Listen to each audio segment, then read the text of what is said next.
Yo, what's going on, guys? So I just picked up these two plugins, HalfTime and Shaperbox. They're by this company called Cableguys, who have a few different products that they offer, all sort of based around effects and monitoring units for production. Not necessarily VSTs per se. These are going to be more like actual plugins for effects and then for monitoring the mix. So I just got these, so let's go through and kind of see what they do. I'm going to be running these effects on my track Dream of You, which came out in July. If you guys want to check it out, I'll have a link in the bio below.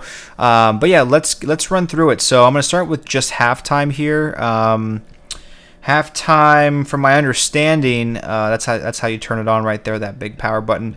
This is a looping plugin, so it's gonna essentially loop whatever's playing, I suppose, by these intervals.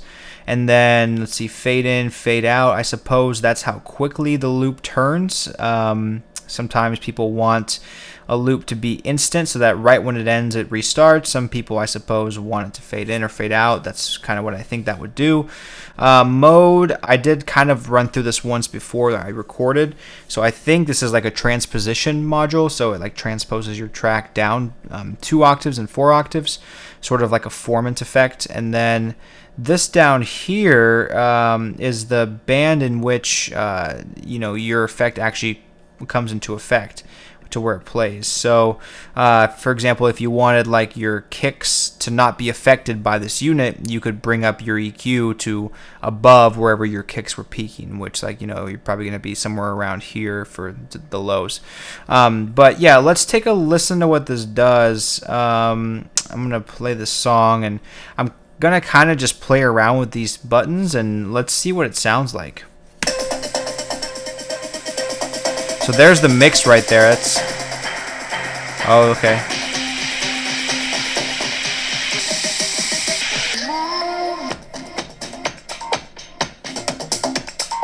Okay.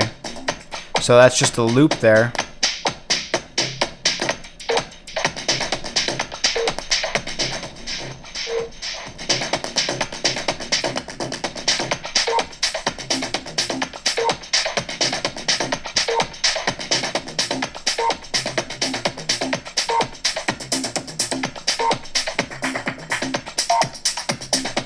See, I can already tell this is going to be like an effect unit for me. Unless, of course, I find a way to integrate this into like a live performance.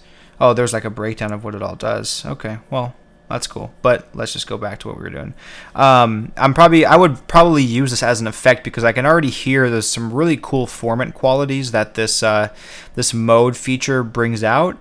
And if I can maybe reduce the mix, I can sort of get like this formant effect on the back end, kind of pushing up the track. So let's just see what that sounds like.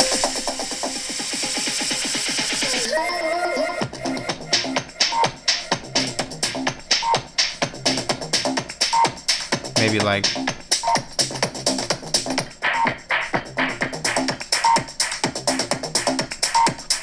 Oh yeah, see, that's cool right there, having it sort of in the background where you can kind of hear it. It's just adding like some more depth to the song overall.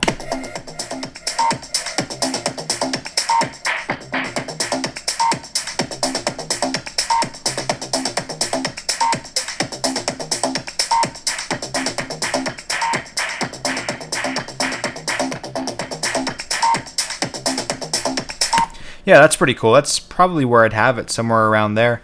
So yeah, that's HalfTime. All right, now let's go ahead and take a look at Shaperbox. Again, Shaperbox is by that same company, Cableguys. This one, I kind of went through it before the video. This one has a lot more to it. It almost feels like that Contact plugin that Native Instruments has, where it lets you sort of import all these different modules and then kind of combine them together to get different effects. So I would imagine this is pretty similar. I guess you can click on them and then add them. Okay, yeah, by doing that. And then each one's going to have its own effect. Now, what's really cool about Shaperbox is that you have a variety of different like ways to segment the sections of the track where you're actually causing the effects, right? So let's see. So like the loop length, for example, you can increase this all the way up to 32 bars if you wanted to. That's pretty neat. Let's just see what they do. I mean, I know time is going to be like a time stretch of some sort, kind of like what HalfTime did, but this one you can automate it more, so you can like draw in your points. See, I like this. I like plugins that give you this sort of like this interactive experience where you can just draw your automation curves in. I don't know, maybe can I actually curve it? Because sometimes they just stay straight. You have to like hold down a key. No, there's probably a way to do it. I guess like maybe I could add a bunch of points, but oh, I guess it kind of curves automatically. So yeah, I won't go through time because time's going to be the same as HalfTime was. Filter, I think we can pretty much imagine what that is going to be. It's just going to be a just like a standard high pass, low pass filter. You can edit the resonance. That's kind of cool. Edit the cutoff. This is good. I love this automation stuff. This makes it so much easier, and the fact that it actually like updates. Well, actually, maybe those cues don't update here, but other things I'm sure do. Let's see if I can. Most of these plugins actually integrate straight into Ableton, so you can just draw the automation curves in, which is usually a pretty big deal. But yeah, so let's just hear what the filter does, I guess, and kind of play around with it. I'm going to start with this quarter loop here. So, oh, I should turn it on, huh? Okay, so that's pretty neat. I can see, I can increase it. That means I can also go. Oh, that's cool. Oh, nice.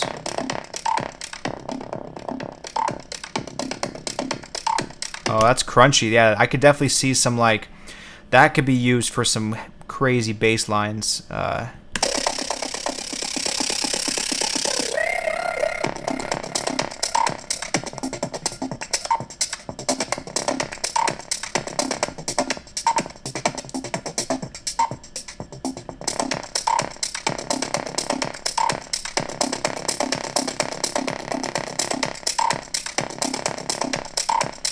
Yeah, that's like super grimy.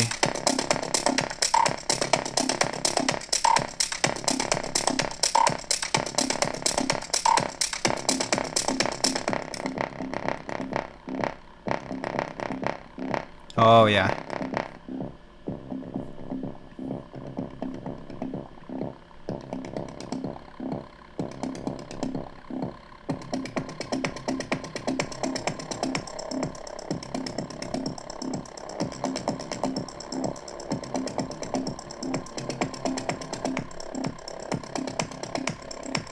Yeah, I could definitely see a lot of places I could put that into the mix. Oh, and you can adjust it too. Let's see if that one actually.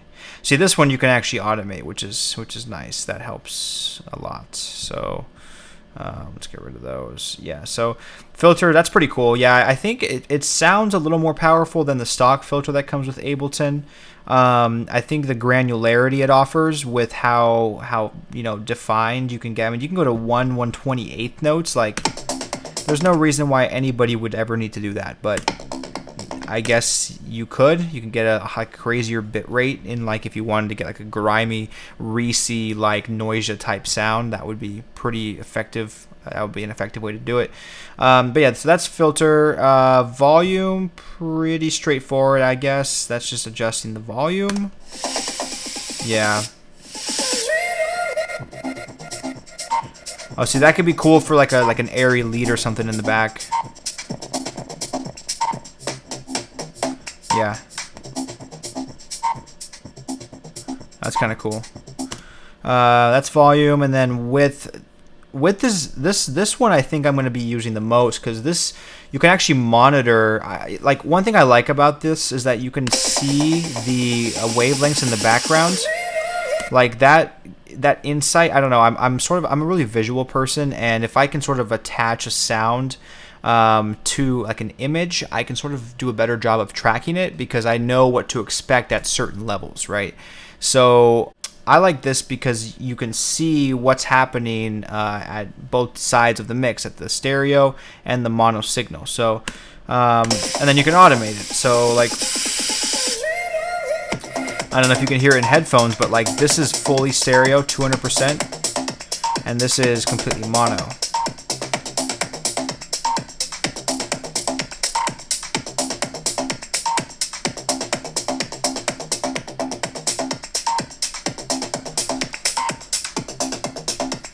Yeah, it's pretty cool. And then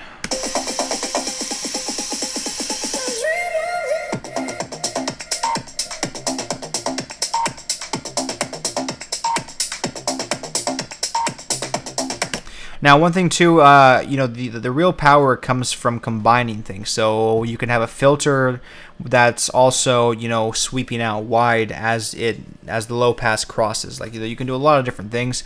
There's also some presets that come with it. I haven't played around too much with them. Let's just see what they sound like. Oh, see, that's crazy. Back up. Nice. This might be kind of cool for something. Oh, that's fun. That's a really cool effect.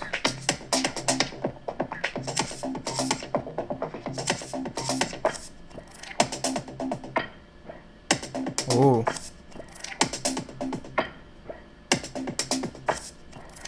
Oh, I like that. You hear that Reese sound? That one. Oh, that's so cool.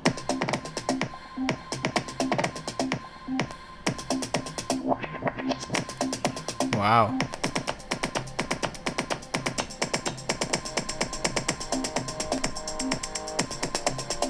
That would be really fun to play around with, like some percussion automation, or like setting up some grooves or something. I would definitely play around with that. So yeah, that's Shaperbox for you. Again, Cableguys are the ones that made it. I'm going to be definitely using these in some of my upcoming songs. So if you guys like this video, hit that subscribe button. Yeah, I hope you guys enjoy. Go ahead and go check these guys out. They make some pretty cool stuff.